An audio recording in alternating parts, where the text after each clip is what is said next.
Hello guys again, welcome to another video on the channel. Today we've got the Arsenal versus Tottenham preview. We did say Ashley would be with us, but he's not. We did film a whole hour long worth of footage last night and he couldn't get the footage to me, so we're doing it. Before we get into this video, make sure you subscribe to the channel and smack my bell, because why not? So, Spurs, I'll speak about them first and then we'll move on to Arsenal. They would be covered by Ashley, but you know, he actually said some good stuff as well. So last time we played Newcastle, and in the preview I decided to chat some breeze. I was going to say, no, I don't think you're going to get anything out of the season, Newcastle fans. If there is any watching, I think you're fucking atrocious. And with Steve Bruce in charge, unless he goes, you can fuck off out of the Premier League. Your team's atrocious. You lost Perez, you lost Rondon, Joe Linton's fucking shit, Andy Carroll's fucking shit, John Joe Shelby fucking shit, Paul Dummett fucking shit, the Bravka, really good goalkeeper. I don't care if I'm offending any Newcastle fans right now. Fuck the lot of you. Went well for you, didn't it? Yeah, it went really well. Really well for you. Really well.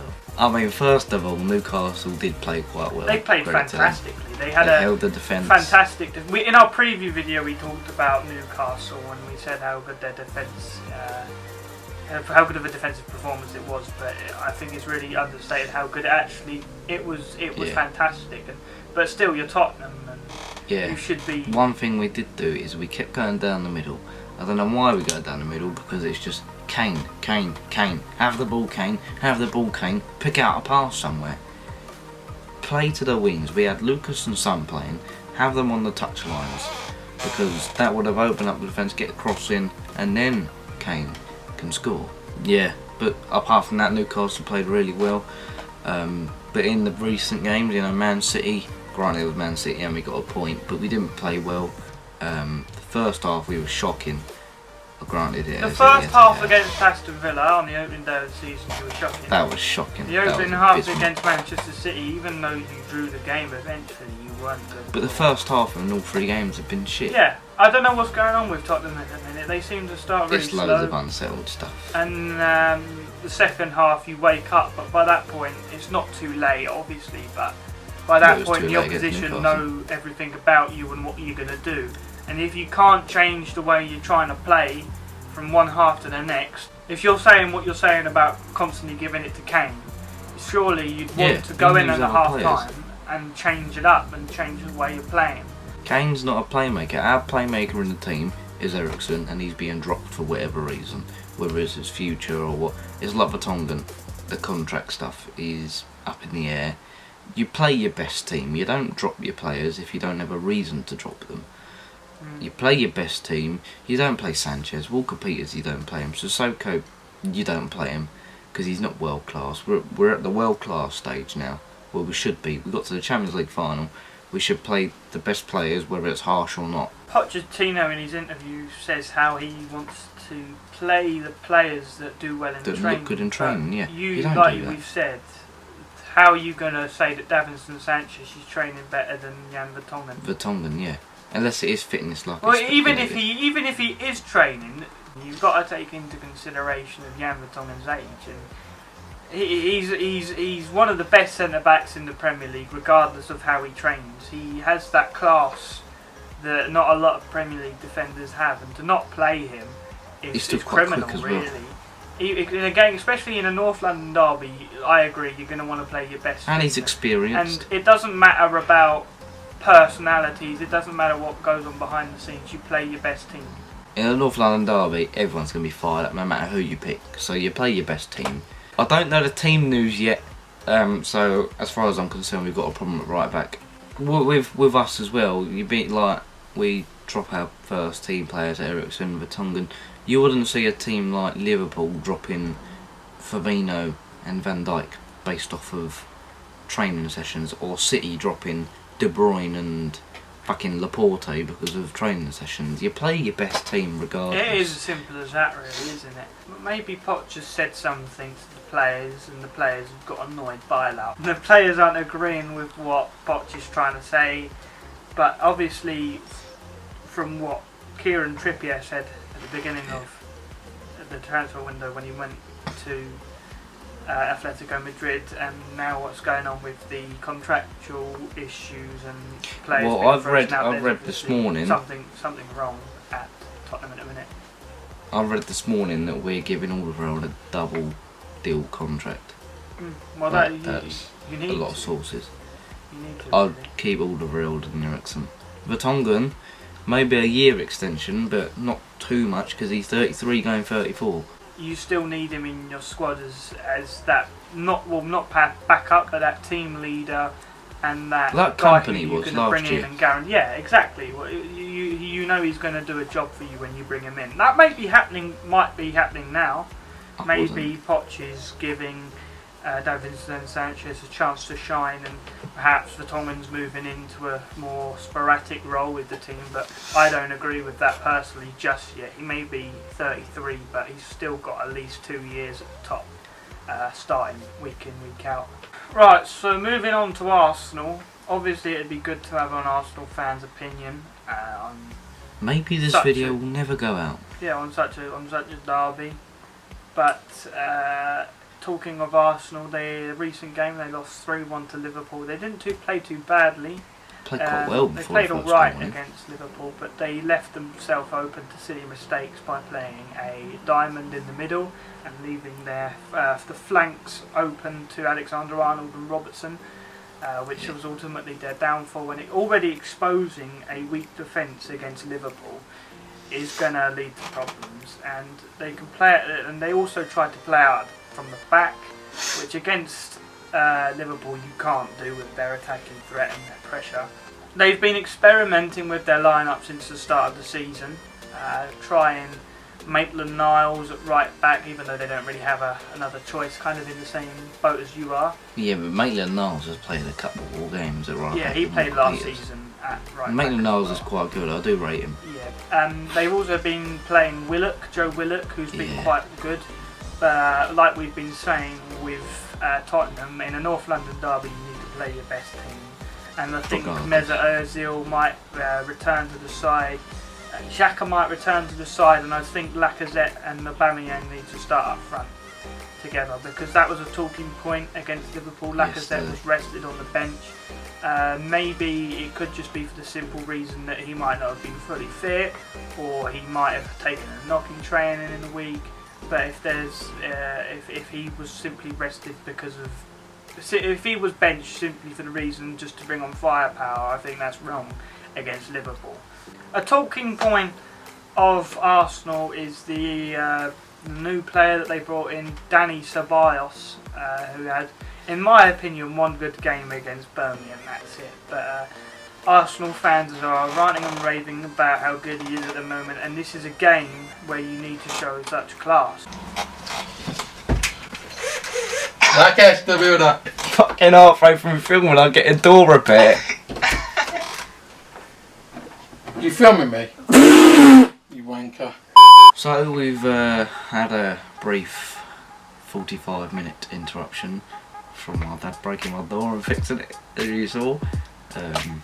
And now we're back on track. Now we're going to give the lineups. I'm going to give the Spurs one, and Phil will give the Arsenal one. And then we give score predictions. So, my lineup in goal is the usual suspect. It has to be Hugo Lloris. Okay, in goal can't be anyone else than Bernardo.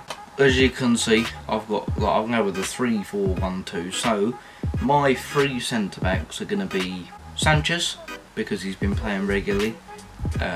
Eric Dyer at centre back, because I think we have problems at right back, and if you have to pick out the two, would you play him in the middle, or would you play him? Yeah, Dyer in the middle. So he can Sanchez run on the right. He can run with the ball forward too. Yeah. Yeah. Okay. That makes sense. So Sanchez on the right hand side, Dyer in the middle, and Vertonghen on the left hand side, because, as we said, you have to play your best team, and I think this is the best fit team for the North London derby. The full backs. Tierney's still injured, Bellerin's out, so there's only two options that you can go with. You could start Sead Kolasinac, but I don't really know what's been going on with him, so I'll stick with Nacho Monreal and Ainsley Maitland-Niles.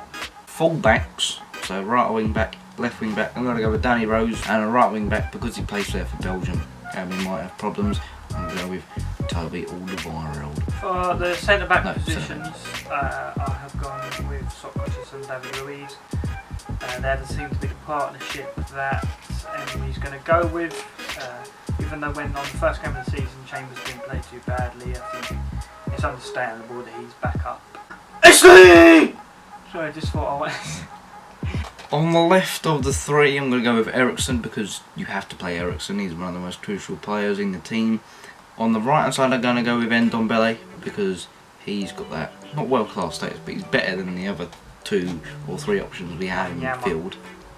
Wanyama, Winks and Sissoko.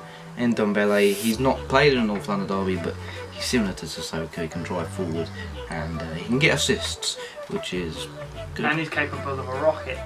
Yes.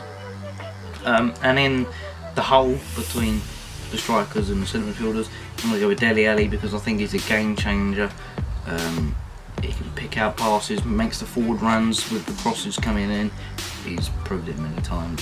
When Kane drops deep, Dele Alli goes forward. So yeah, I think he's should start.